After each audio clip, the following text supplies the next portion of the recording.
queremos falar sobre os sinais da última geração. Como identificar a última geração? A Bíblia nos dá sinais de quem seria de fato essa última geração. Em Mateus 24, 30, lemos e gostaríamos de convidar todos a lerem conosco. Então surgirá no céu o sinal do Filho do Homem, e todos os povos da terra prantearão e verão o Filho do Homem chegando nas nuvens do céu com poder e majestosa glória. Jesus virá, queridos. É uma realidade que a nossa bendita esperança, Jesus Cristo de Nazaré, Ele vem. Muitos não creem mais na sua vinda, mas a palavra se há de cumprir. Mateus 24, 30, continuando: virá onde? Nas nuvens do céu, com poder e majestosa glória. Temos que considerar o texto de Atos capítulo 1. O que ocorre em Atos capítulo 1? Jesus Cristo aparece aos seus discípulos após a ressurreição. Ele está no momento de ascender aos céus, e tem a última conversa com os discípulos aqui na terra. E os discípulos perguntam: Senhor, restaurarás neste tempo o reino a Israel? Até aquele momento os discípulos pensam que Jesus veio para estabelecer o reino. Eles não entendiam que necessário era primeiro efetuar a redenção. Eles não entendiam que haveria um tempo dos gentios. E Jesus responde da seguinte maneira: não vos compete saber os tempos e as estações determinadas pelo Pai. Jesus não disse que não restauraria o reino, disse que o tempo não era para que eles se preocupassem. Eles terão que se preocupar com algo. Recebereis poder ao descer sobre vós o Espírito Santo. Ser-me-eis testemunha, tanto em Jerusalém como em Judéia e Samaria, e até os confins da terra. E quando Jesus transmite esta mensagem, de repente, Jesus vai se levantando da terra e vai ascendendo aos céus. Ele começa a ser envolto nas nuvens. E estes apóstolos, como que querendo reter a Jesus com o olhar, fixam o olhar e estão olhando, admirados, querendo reter o Messias. Mas de repente vem a palavra que todos leremos juntos: homens galileus, porque estás contemplando as alturas, esse Jesus que dentre vós foi elevado aos céus, retornará do mesmo modo que o viste subir. Este Jesus que foi assunto aos céus nas nuvens, há de descer como para o céu o vistes ir. Por isso eu cantei ontem: como foi para o céu, Jesus Cristo há de vir, quando o som da trombeta ecoar, quando Cristo nas nuvens tiver de descer, para assim entre nós habitar.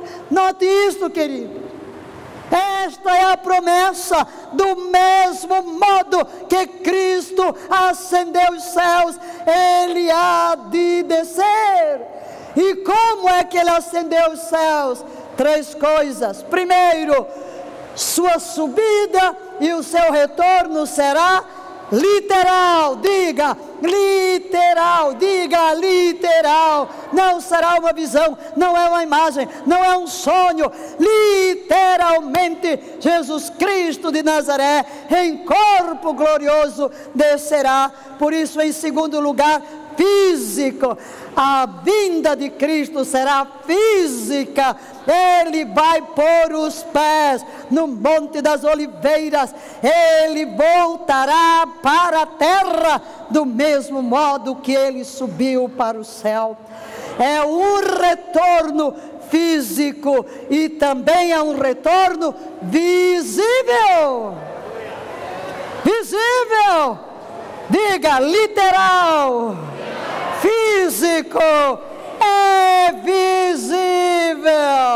Não se pode iludir, nós saberemos discernir entre o que não é e o que é. Ele virá desta maneira. Agora, queridos, quando olhamos para alguns sinais que a Bíblia nos apresenta de uma geração do tempo do fim, a geração que antecedia o regresso de Jesus, nós chegamos à conclusão de que a nossa geração é esta geração final. Primeiro, a explosão do conhecimento. Já falamos da explosão do conhecimento das profecias, mas hoje queremos falar do conhecimento científico, da tecnologia. É impressionante que desde o Jardim do Éden até os anos 1900, a Terra não conheceu o que estamos conhecendo hoje.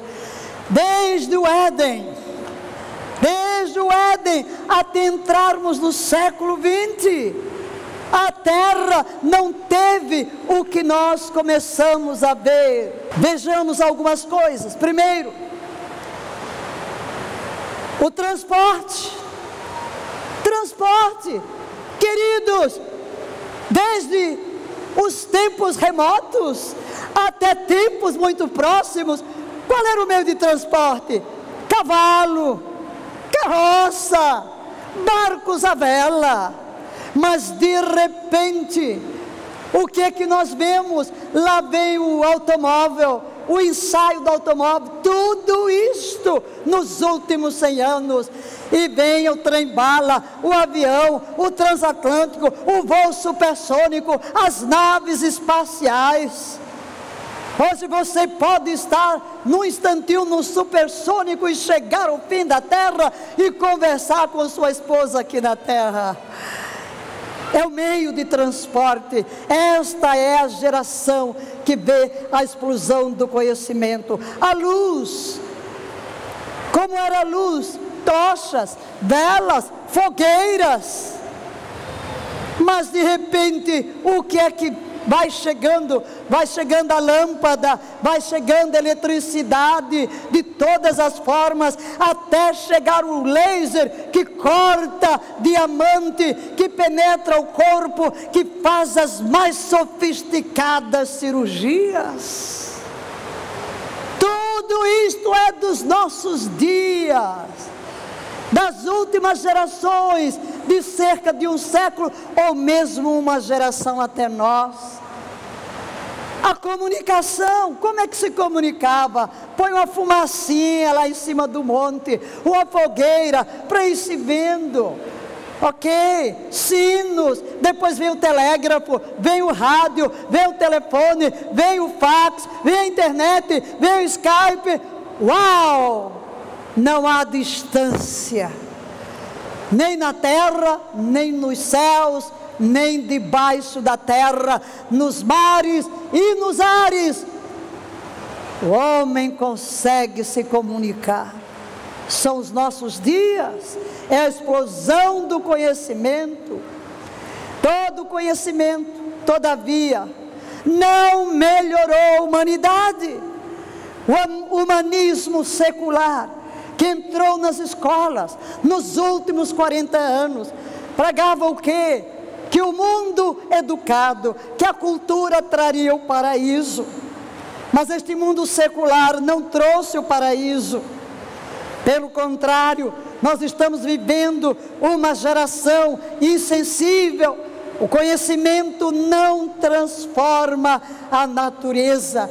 Gostei de uma frase de John Hagee: o conhecimento sem Deus apenas produz um bárbaro intelectual. Nós temos pessoas extremamente cultas, no mundo da pornografia, assassinos, traficantes.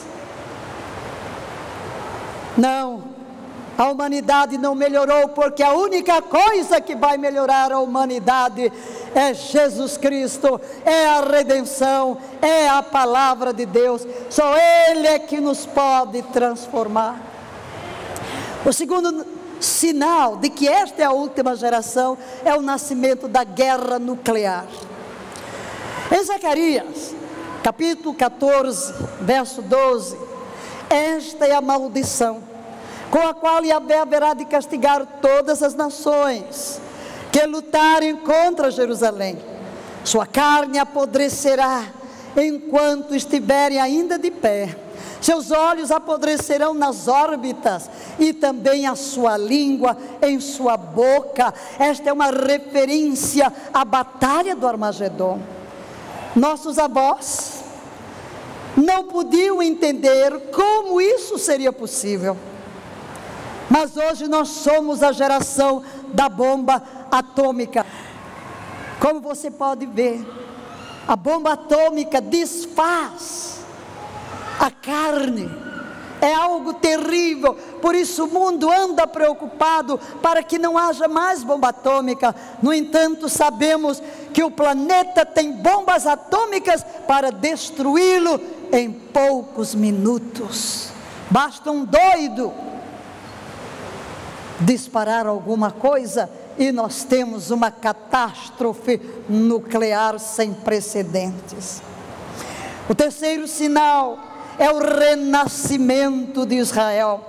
O que está no fundo é o jornal do Jerusalém Post, no dia que Israel nasceu, 14 de maio de 1948. Este é um sinal da última geração. Todas as profecias apontavam para um dia de restauração. Tanto teólogos protestantes quanto teólogos judeus não tomavam estas escrituras de uma forma literal. Os teólogos protestantes tomaram todas as profecias da restauração física, geográfica, histórica e literal de Israel para aplicar à igreja. E muitos, até hoje, judeus religiosos ortodoxos não aceitam o Estado de Israel, porque eles querem apenas o reino do Messias. Todavia, esta é uma palavra profética. Isaías capítulo 66, verso 8 diz: ora, quem já ouviu algo assim? Quem já presenciou tal acontecimento? Assim pode uma nação nascer em um só dia? Pode-se dar à luz um povo de uma hora para outra? Pois Sião ainda estava em trabalho de parto quando deu à luz aos seus filhos. Veja a imagem que está aí. Esta imagem, ela é impressionante, porque quem está ao topo é a foto de Theodor Herzl. E aqui, quando Ben-Gurion lê a declaração de independência no museu em Tel Aviv, esta foi a primeira casa, quando nasceu a cidade de Tel Aviv, no meio de dunas de areia, há cerca de um século e pouco atrás. Milagre sobre milagre. Sim, a nação nasceu num só dia. Queridos, esta é uma das mais tremendas profecias para dizer que nós estamos vivendo na última geração. Israel nasceu, é o seu renascimento. Em Mateus 24, 32, Jesus diz: portanto, aprendei com a parábola da figueira. Figueira é o símbolo de Israel. Quando, pois, os seus ramos se renovam e suas folhas começam a brotar, sabeis que está próximo o verão. Da mesma forma, vós, quando virdes todos estes acontecimentos, sabei que ele está muito próximo às portas. Com toda certeza eu vos afirmo que não passará esta geração até que todos estes eventos se realizem. Aleluia! 1948, Israel nasceu depois de mim, 2000 anos depois, nasceu depois de muitos, que ainda estão vivos, que podem acompanhar, e a despeito de todos quererem destruir Israel, Israel permanece de pé, porque Israel é indestrutível. Deus mesmo, na sua soberania, no seu relógio, no tempo certo, tem levado o povo e continua a levar para o propósito da segunda vinda de Cristo, que se aproxima de uma forma que podemos sentir em nosso coração. Quarto sinal, uma geração de escarnecedores. Queridos, que geração é essa sem temor a Yahvé? Uma geração sem princípios, uma geração sem valores, de escarnecedores, conforme diz o apóstolo Pedro no capítulo 3, versos 3 e 4.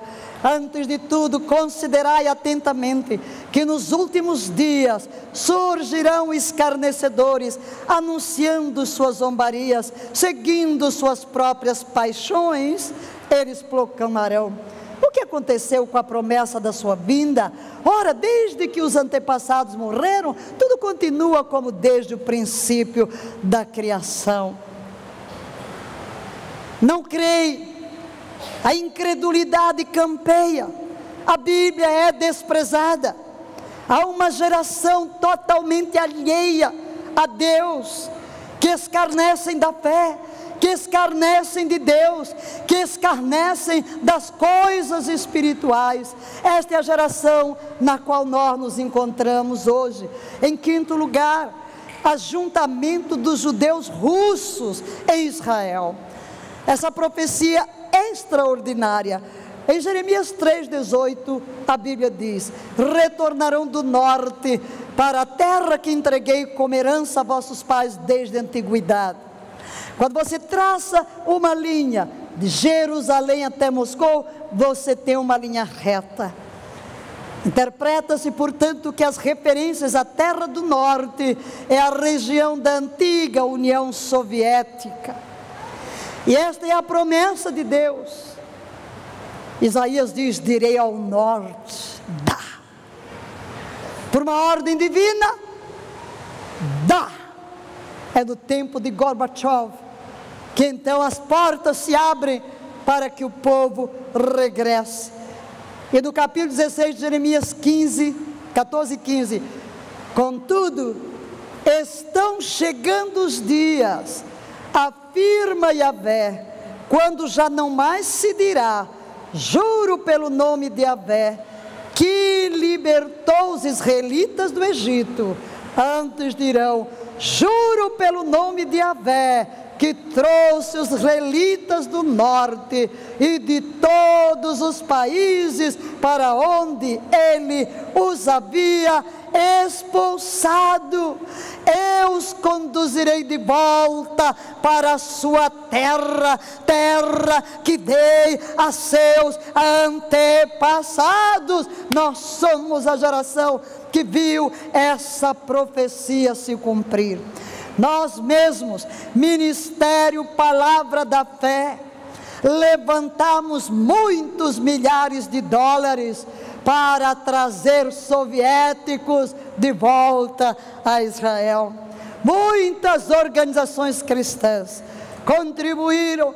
Todos os dias em Tel Aviv chegavam aviões da antiga União Soviética, porque Deus disse que enviaria pescadores e que os trariam sobre os ombros.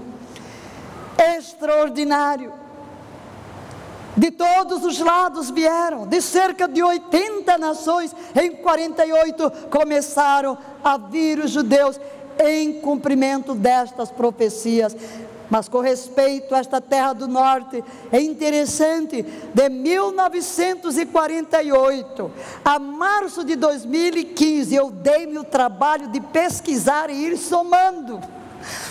O que não encontrei nas estatísticas, ano tal, e este ano, até março, da União Soviética, chegaram a Israel 1.233.774 judeus russos. Aleluia! Podemos dar um aplauso ao Senhor da história. Glória a Deus! Isso, queridos, é uma parte imensa da população. Por quê? Porque a Bíblia diz: vai chegar dia em que vocês não vão dizer Deus nos trouxe do Egito, mas vão dizer glória a Yahvé que nos trouxe da terra do norte, da terra do comunismo. O comunismo caiu, mas o povo da aliança retornou à sua terra e continua a retornar. Só de janeiro a março vieram mais judeus soviéticos para Israel do que todos os do ano de 2014. O dobro em 3 meses. Aleluia! E eu já li que também da América do Sul é como se Deus estivesse acelerando, e já um rabino muito importante chamando os judeus da terra toda: voltem para Israel para aguardar o Messias. Sim, queridos, lá dentro do coração de todos há algo que fervilha, algo que borbulha. Prepare-se, o rei está voltando. Eles dizem: o Messias está chegando, e nós dizemos: o rei está voltando, o rei está voltando, o rei está voltando. Jeremias 31:8: eu os trarei da terra do norte, eu os reunirei de todas as extremidades da terra. E notem, junto com eles, você vê aí, vão chegando de avião, chega a criança, chega a grávida, chega o aleijado, chega o cego. Esses aí são da Etiópia. Estarão os cegos, os aleijados, as mulheres grávidas e as que estiverem para dar à luz. Uma grande multidão retornará.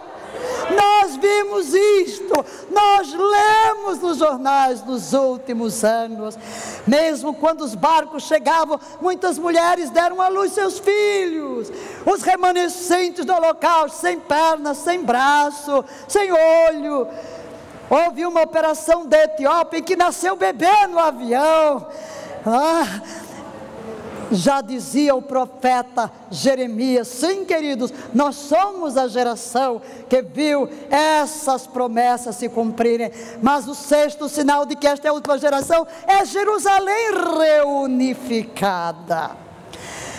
Quando Israel se tornou independente em 48, houve guerras, e a Jerusalém antiga ficou nas mãos da Jordânia, toda a Judeia.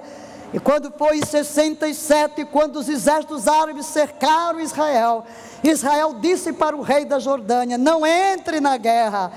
Mas Nasser, lá do Egito, mentia e dizia que estavam ganhando. Na realidade, Israel derrubou todos os aviões egípcios antes que eles levantassem voo e destruiu todas as suas pistas. Mas Nasser saía e mentia e conseguiu influenciar o rei da Jordânia para entrar na guerra. Foi uma bênção. Foi uma bênção, porque essa guerra foi a chance de Israel reconquistar Jerusalém na guerra dos 6 dias. Aleluia! Glória a Deus! Então, no dia 7 de junho de 1967, depois de 2000 anos, Jerusalém passa para o domínio do povo judeu. Disse Jesus em Lucas 21:24: Jerusalém será pisoteada pelos gentios, até que os tempos destes se completem. Jesus falou isto. Em 70 Jerusalém foi destruída, conforme Jesus profetizou. Mas Jesus disse que haveria um tempo em que Jerusalém retornaria para o controle dos judeus. Houve um rabino que era chamado Luz de Israel nos anos 1200. Ele começava a estudar a palavra em Números, e ele declarou e escreveu. E quando ele escreveu isto, os cruzados dominavam a Palestina. Mas ele escreveu: chegará o dia em que os turcos dominarão a Palestina por 8 jubileus. 8 jubileus são o quê? Por 8 jubileus, 400 anos. E disse: no 9º jubileu, Jerusalém será terra de ninguém.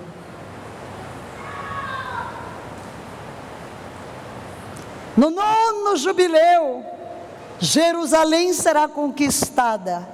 E no 10º jubileu, inicia-se o tempo do Messias. Queridos, os turcos tomaram a Palestina em 1517, 300 anos depois deste rabino. E em 1917, exatamente 8 jubileus, 400 anos, os britânicos tomaram a Palestina. Mas Jerusalém ficou realmente como terra de ninguém.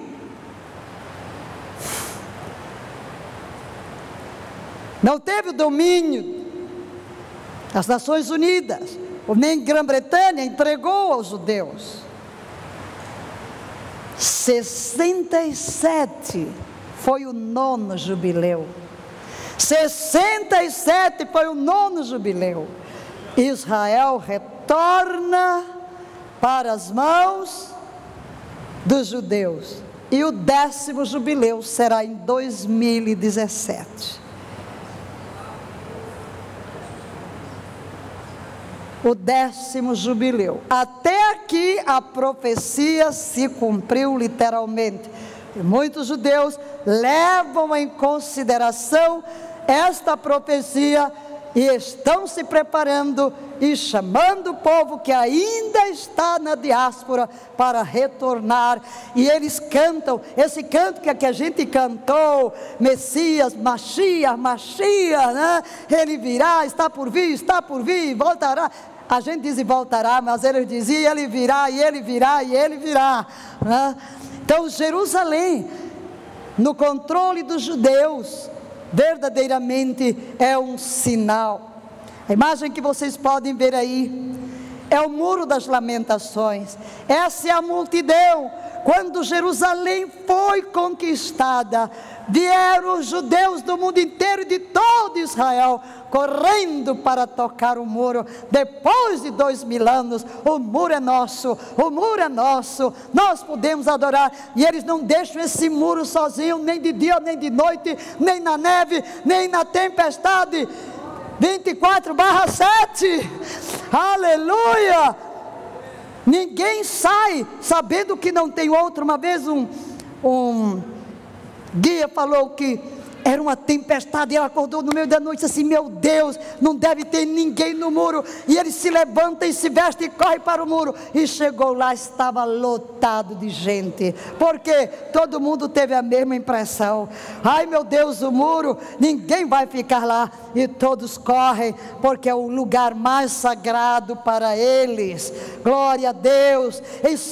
Salmo 102:16, essa aí é o Knesset, a menorá em frente do parlamento, para dizer: Sião foi restaurado.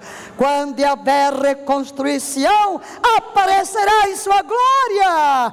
Leia isso comigo: quando Yahvé reconstruir a Sião, aparecerá em sua glória. Sião está sendo reconstruído, aleluia. 7º lugar, a invenção da televisão internacional. Somente a partir de 1962, deu-se início à comunicação por via satélite. Em Apocalipse capítulo 11, encontramos a descrição do ministério das 2 testemunhas. E essas 2 testemunhas, elas realmente atormentam a terra. O anticristo e os povos têm ódio. Finalmente, o anticristo vem e vence as 2 testemunhas que são mortas. Mas essa profecia, ninguém conseguia compreender. Olha este versículo 9: durante 3 dias e meio, gente de todos os povos, tribos, línguas e nações contemplarão seus corpos mortos e não permitirão que sejam sepultados. Os habitantes da terra, muitos se alegrarão pelo que aconteceu com as testemunhas e festejarão, mandando presentes uns aos outros, porquanto esses dois profetas tinham afligido os que vivem sobre a terra. Olha, todos os povos, tribos, línguas e nações contemplarão seus corpos. Os nossos avós não podiam imaginar como. E eu pergunto, como? Pela televisão internacional. Você verá no celular, você verá em qualquer lugar, no seu computador. É mais um sinal de que esta é a última geração. Todos verão, todos contemplarão. E o melhor de tudo isso é que eles estarão olhando e de repente o Espírito de vida os ressuscita, aleluia, e eles veem estas duas testemunhas ressuscitadas ascendendo aos céus, e existe um grande temor. Em oitavo lugar, a decepção. O humanismo secular odeia a Bíblia, porque a Bíblia determina o que é certo e o que é errado. Mas o humanismo, que é o humanismo de acordo com o dicionário Merriam, uma doutrina, atitude ou modo de viver centrado nos interesses ou valores humanos, em particular uma filosofia que normalmente rejeita o sobrenatural, dá ênfase à dignidade do indivíduo ou ao seu valor e capacidade para a autorrealização pessoal através do uso da razão. O humanismo secular que hoje é ensinado em nossas escolas é um sistema de crença sem Deus.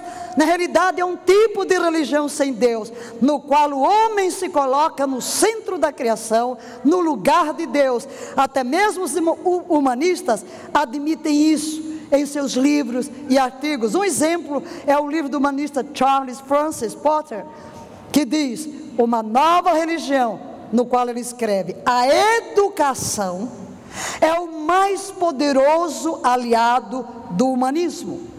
O que podem escolas dominicais teístas, reunidas por 1 hora, uma vez por semana, fazer para conter a onda de um programa de 5 dias de ensino humanista? Nada, né? É por isso que estão dominando pela educação as nossas crianças, para aceitar uma sociedade sem valores, sem Cristo, sem Deus, sem a palavra.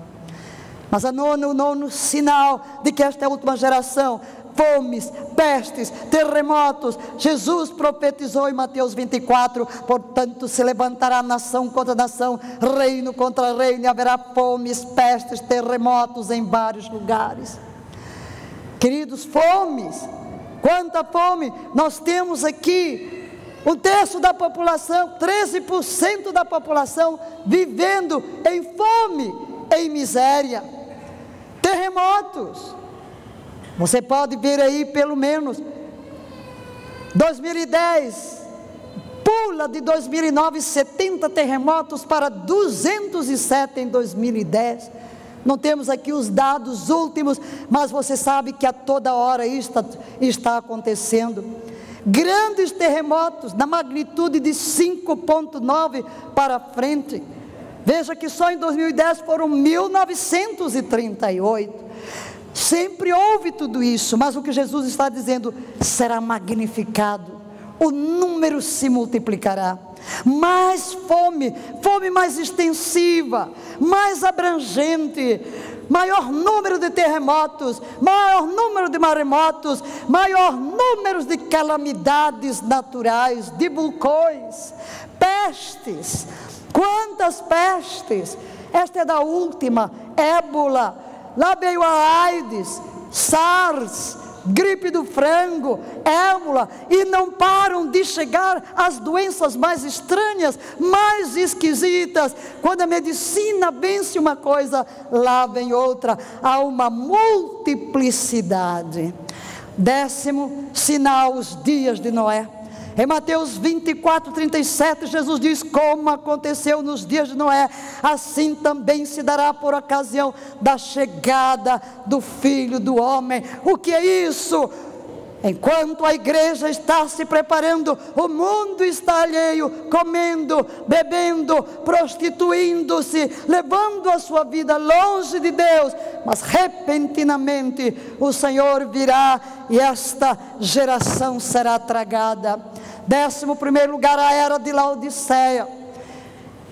Um povo frio. Conheço as tuas obras, que nem és frio nem quente.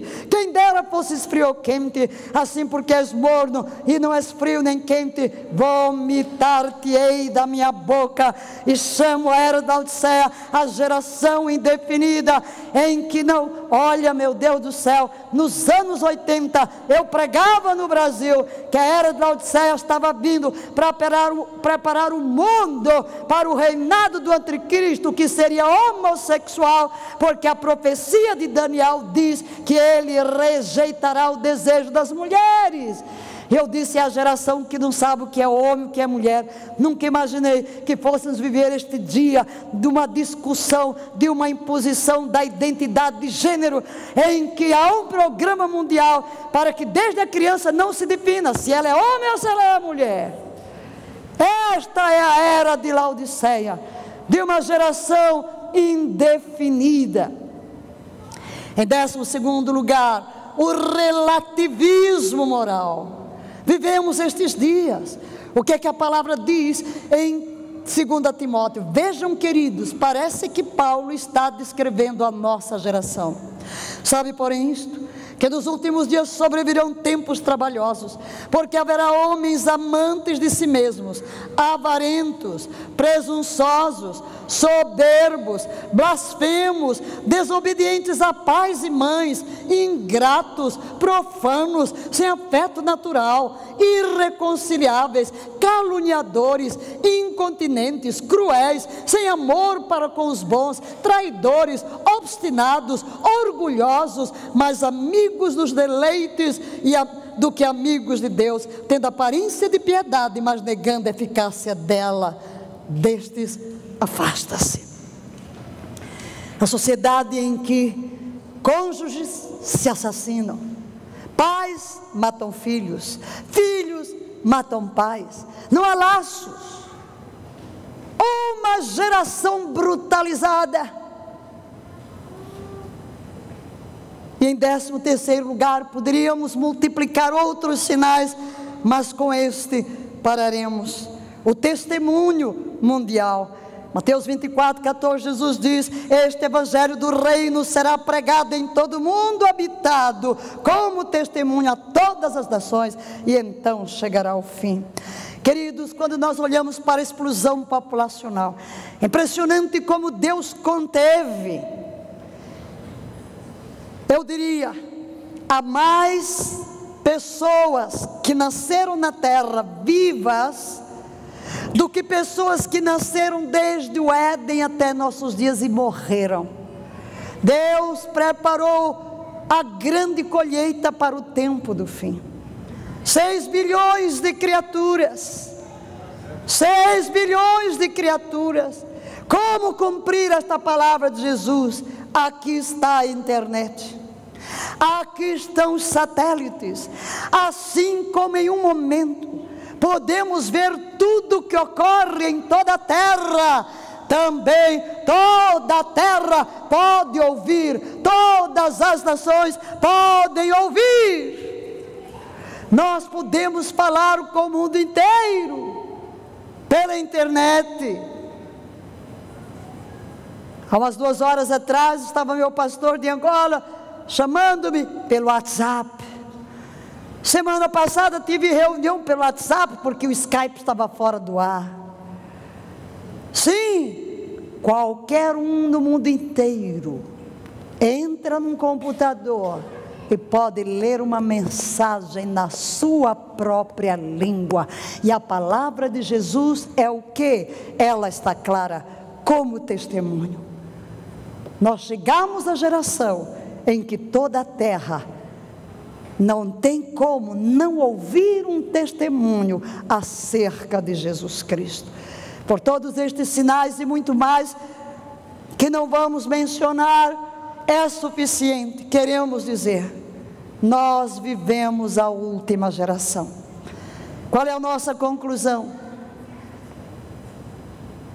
Estes sinais apontam para a segunda vinda, que celebramos em tabernáculos.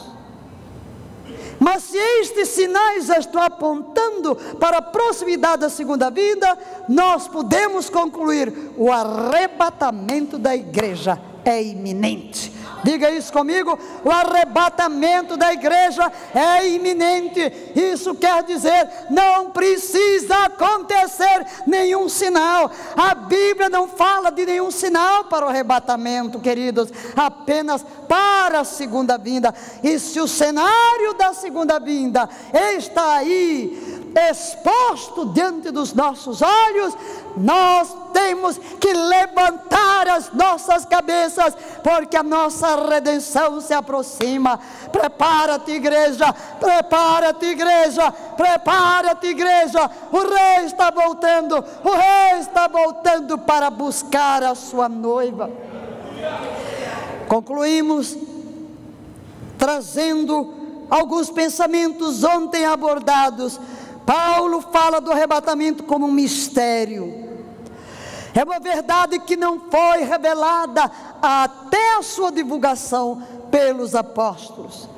O mistério que esteve oculto durante séculos e gerações, mas agora foi revelado aos seus santos. Aleluia! A segunda vinda de Cristo foi prevista no Antigo Testamento, em vários textos que não vamos ler. O movimento para o crente no arrebatamento é da terra para o céu. Por isso, prepara-te, igreja, para sair da terra para o céu. A segunda vinda é do céu para a terra, porque nós desceremos com o Senhor Jesus para o reinado milenar. No arrebatamento, o Senhor vem para os seus santos, mas na segunda vinda Ele vem com os seus santos. Aleluia! No arrebatamento, o Senhor vem somente para os crentes, mas no seu retorno à terra, Ele virá para todas as pessoas.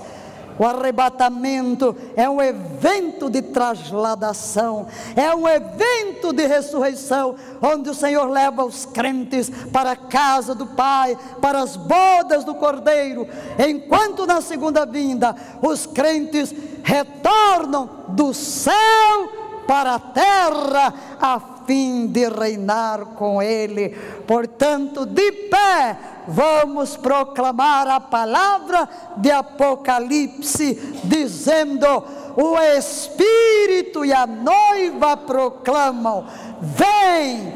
E todo aquele que ouvir, responda: vem! Quem sentir sede, venha, e todos quantos desejarem, venham e recebam de graça a água da vida. O Espírito que está na igreja faz coro com a igreja. Vamos dizer: vem!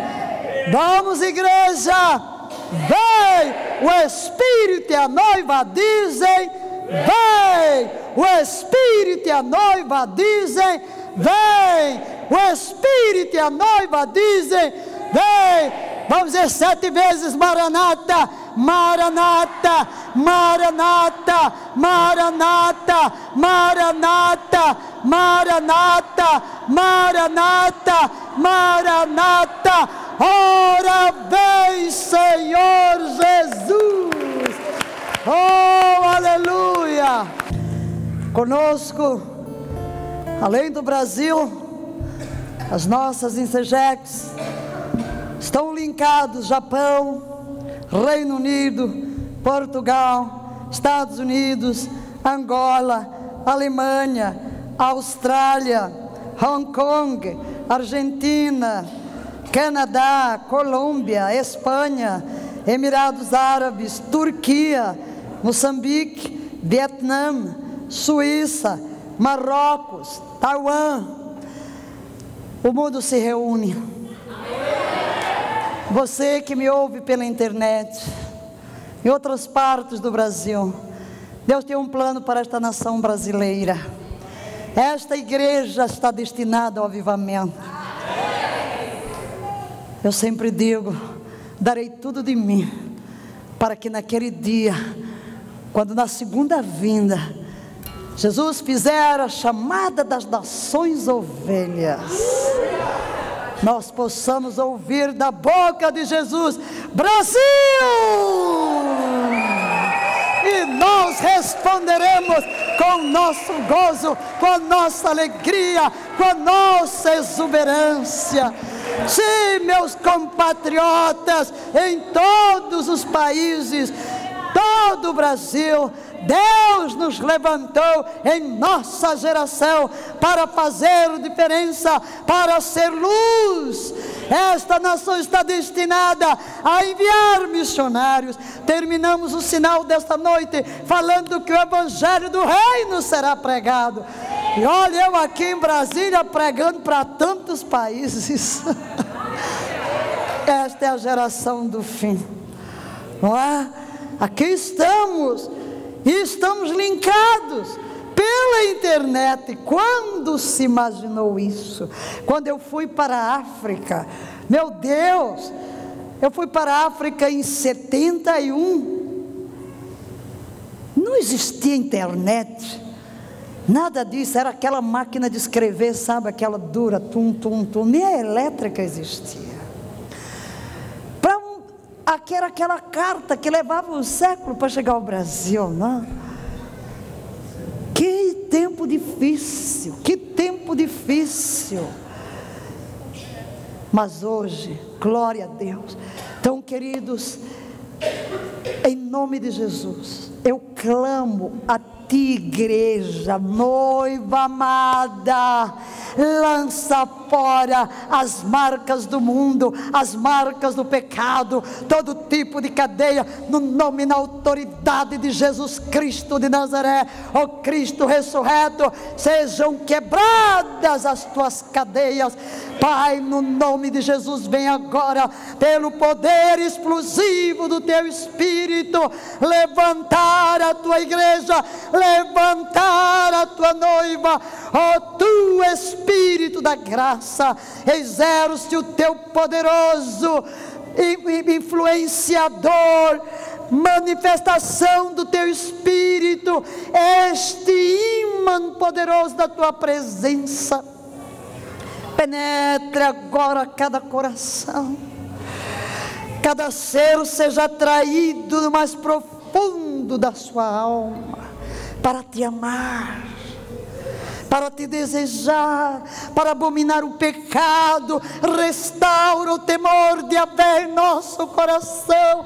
Não permitas que as nossas vestes sejam manchadas e contaminadas pelas ideologias deste mundo, pelo humanismo secular, pela incredulidade, pela frieza.